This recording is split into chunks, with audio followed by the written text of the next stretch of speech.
Hello, my name's Alex Gwynn, a graphic designer and paper engineer with a decade of experience designing paper toys and papercraft, but you already knew that because you're one of my loyal patron supporters.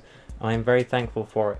This video is going to be a new thing I'm doing called a deep dive design video, or design deep dive, where rather than talking about the paper engineering involved, we talk about the often unappreciated aspects of the design, such as like how the actual file and layering and effects work. And in fact, I've already seen something that I don't like about the design now that I'm looking at it again, so let's start there. So the overall file that makes the Tremor truck, the toy we're looking at today, it has a smart object, which is the Tremor truck, and then there's the page elements, which is everything else, and then that has an effect over the top of it, which is how we get these kind of bits and bobs where it looks a bit smudgy. You can see it a lot down at the bottom here with the colors where they're off by a few pixels. That's a layer effect.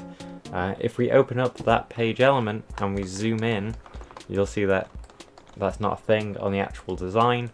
It's only a thing on the final layer. But that's not what you're probably excited to see. So let's have a look at this design. In fact, I'm seeing a few issues, so let's check it out. Opening that smart object, I'll put the background on so you can see better, brings us to the editable sections of the design. Oh, that's what the problem was, that fold line wasn't showing. And we can see the file more clearly now. The most interesting part of this design, I think, is the tires and how the tires are made. So let's go through here and find the tire sections. Here we are, tires. So we've got two smart objects that make up the tire. A recurring theme in my designs, in the deep dive videos you'll see, is that I use a lot of smart objects. It lets me bring pieces across onto tabs and things like that and make sure that the texture is consistent, and it just saves a lot of time, because if I update one smart object or one instance of the smart object, it updates all of them simultaneously. And two smart objects make up the tire. There's the inside of the tire, which is the kind of the hubcap and the back of the hood cap, and there's the actual tire sections itself. So let's have a look at the inside tire smart object. It's pretty simple. There's a guide at the top which helps me figure out which parts are where.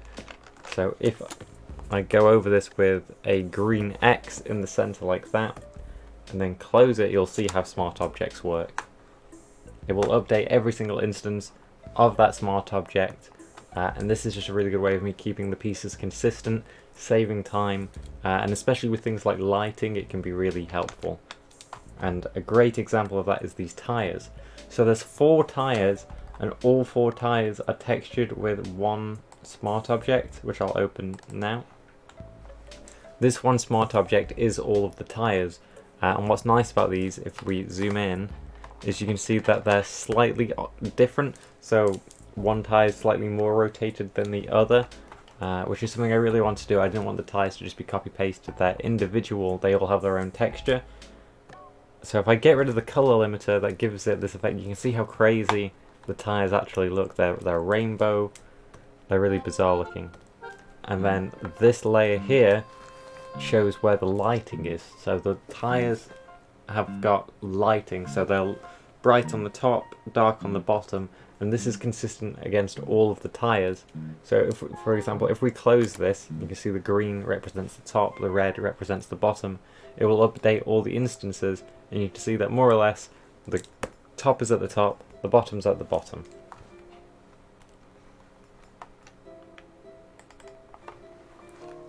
What this means is that I can update the lighting all at once. So, for example, if I alter the lighting layer here and say I want it to be really strong, but only in this one little bit like that, like I want it to be just really extreme. When I close this and save it, it will update across all of the smart objects, which makes all 4 of the tires. So I could change the lighting on the tires really quickly with this technique, because they're all just the same file. And this gets even more extreme. Inside these layers that create the tires, there's more smart objects that create the actual treads of the tire. So this will just create a repeating pattern which gets put one after the other to create the tyre. So let's say for the tyre I wanted, for whatever reason, I wanted to have like this wiggly line that goes down the centre like that. Or, no, let's do a better example than that. Like every so many treads, I just want like these little holes like that. If I close this file, it will update all the instances of it on the light and consistency smart object, like so. And you can't really see the difference here, but if I turn off the color limiter, there we go, you can see all the green elements appear on all of the tires. They go through this color limiter, and then they update across the field on all 4 tires at once.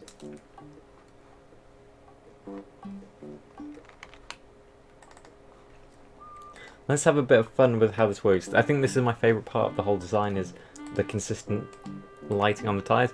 If we turn the shadow up so that it's really extreme, you can see what it looks like without the colour limiter. So it's a really extreme shadow and a really extreme light, like that. There we go. If we close this, and it will update across all of the other layers where it appears, and there we go, now we've got even more extreme lighting. Similarly to those other smart objects, there are more smart objects. For example, the side of the truck has 2 smart objects, one side here, and then the other side is actually nearly identical. They're only ever so slightly different. Where is it? There we go. Here we go. So they're whereas you might imagine that they're flipped, so that one side is facing one way, one side's still facing the other.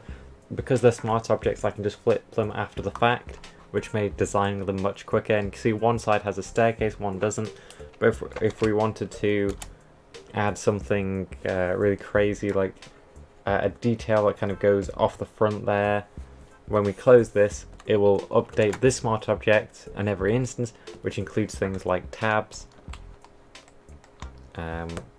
Not a great example, hang on, because it's not actually appearing there.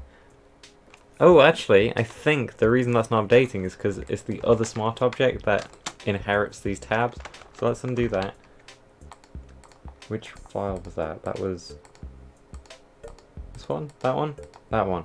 Okay, so that was side 2, so this one doesn't actually affect the tabs, interestingly enough, but the other one will. There we go. So you can see this work here. If I added this green stuff here and saved it, we'll probably see the tabs update on both sides accordingly. Yeah, like that. Luckily, because the designs are the same, it doesn't really affect it. But if I had a detail across the front, it would. The more observant of you who know what kind of music I like may have noticed the drivers of the Tremor truck are Daft Punk, or at least Daft Punk inspired. And there's like anarchy symbols and stuff like that on there. It's kind of apocalyptic. The back of the truck reads big for hog, because we're all big for hog. So if we look at another smart object here, we have the front/top. And if we put the smart thing on, you can see it a bit better. This has 2 different colour limiters going over it. It has the mustard colour and the old rubber colour. And we can turn those on and off as need be. So if I get rid of the colour limiters, you get a better look at what this design actually looks like. You can see there's a couple of photo elements, but the majority of it was done in things like Illustrator and Photoshop. And then we add the colour limiters. They're designed with the colour limiters on, so that's why it always looks a bit strange when you turn the colour limiters off. And this updates all across the back here, and the smart objects on things like the tabs and the back of the car here on tabs 11 and 12. And I think there's another smart object, or is... Oh no, okay, I was about to say I think there's another one that's the bottom of the car, but I think that is inherited from the smart object I just showed. There's another smart object here, which is this hidden little fella down here, the bug splat. So he's just got squished by the car, and that runs on 2 different colour limiters, one over the splashed goop, one over the bug. And the bug themselves is just a really simple design. You can see they're not too happy about it. And the way I designed this was, before I turn it into a smart object, I just drew the goo splatter so that it would get stuck on the various ridges of the tyre, and then after I'd drawn those, then I converted it over to be a smart object.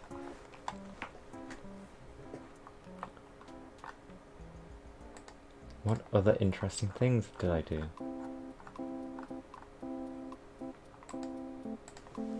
And there you have it. That's the most interesting parts of this design.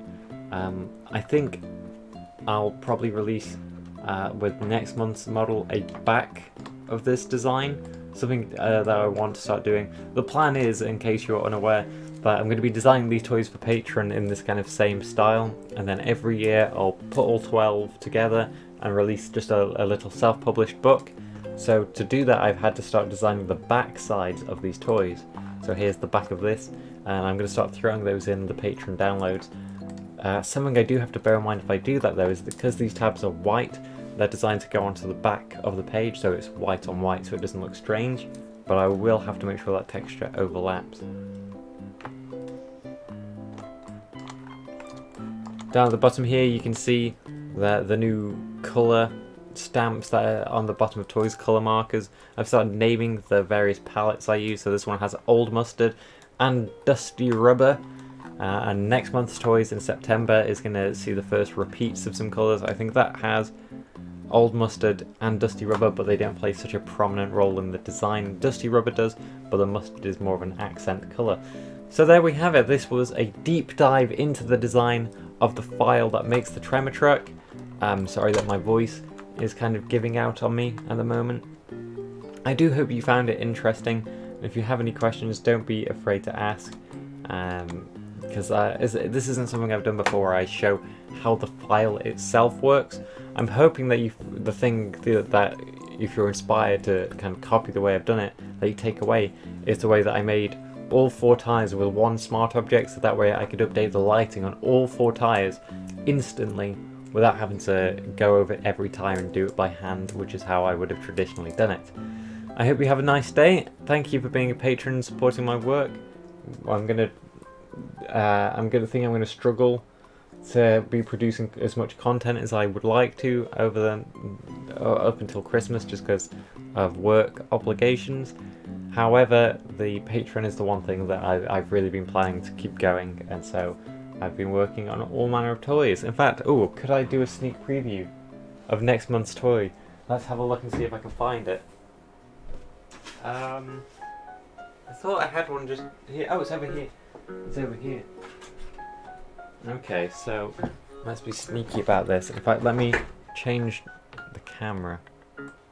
There we go. So here's the Tremor truck. And there's the bug at the bottom. And now, I'll do a very close-up sneaky shot. Oh. Ooh. Ooh. Ooh. There we go, that's the preview. I'm gonna go get my teeth whitened now, which is exciting because my teeth are the same colour as my hair, which is not a good look, and I feel very self-conscious whenever I film myself. Have a nice day.